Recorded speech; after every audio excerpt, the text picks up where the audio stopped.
یہ کہانی میرے لڑکپن کی ہے۔ میرے والد صاحب آرمی میں تھے تو میری زندگی آرمی کیمپ میں گزری۔ جب میں 9th کلاس میں تھا ہمیں ایک نیا گھر ملا اور وہ گھر پہلی منزل پر تھا۔ بہن بھائیوں میں سب سے بڑا میں ہی تھا، اس لیے والد صاحب کے ساتھ ہر کام میں ہاتھ بٹاتا۔ گھر کی شفٹنگ میں بھی میں نے ساتھ دیا، سارا سامان اوپر پہنچاتا رہا۔ جب میں نے پہلا بکسا اٹھایا اور سیڑھیوں پر چڑھا تو میں نے دیکھا کہ ہمارے گھر کے بالکل سامنے ایک گھر تھا جو کہ ایک منزلہ عمارت تھی۔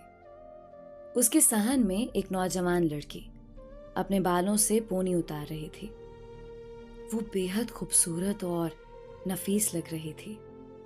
اس نے بھی میری طرف دیکھا اور چونک گئی۔ میں بھی شرمیلا سا تھا، مجھے دیکھ کے فوراً وہاں سے بھاگ گئی۔ وہ ایک پردہ دار فیملی سے تھی۔ جیسے ہی اس کے والد کو علم ہوا کہ سامنے والے گھر میں کچھ لوگ شفٹ ہوئے ہیں، انہوں نے فوراً پردہ لگوا دیا۔ اگلے 1-2 ماہ تک وہ مجھے نظر نہ آئی۔ گرمی بھی بہت زیادہ تھی۔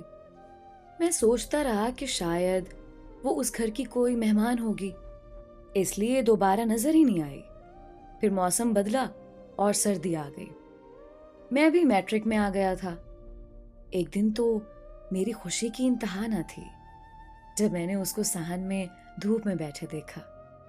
وہ دھوپ سیک رہی تھی۔ اب مجھے پتہ چل گیا کہ وہ اسی گھر کی بیٹی ہے۔ میری کلاس 2nd ٹائم ہوتی تھی اور میں اسکول 1 بجے جاتا تھا۔ صبح کے وقت امی مجھے سبزی لانے کے لیے بھیجتیں تو میں جیسے ہی گھر سے نکلتا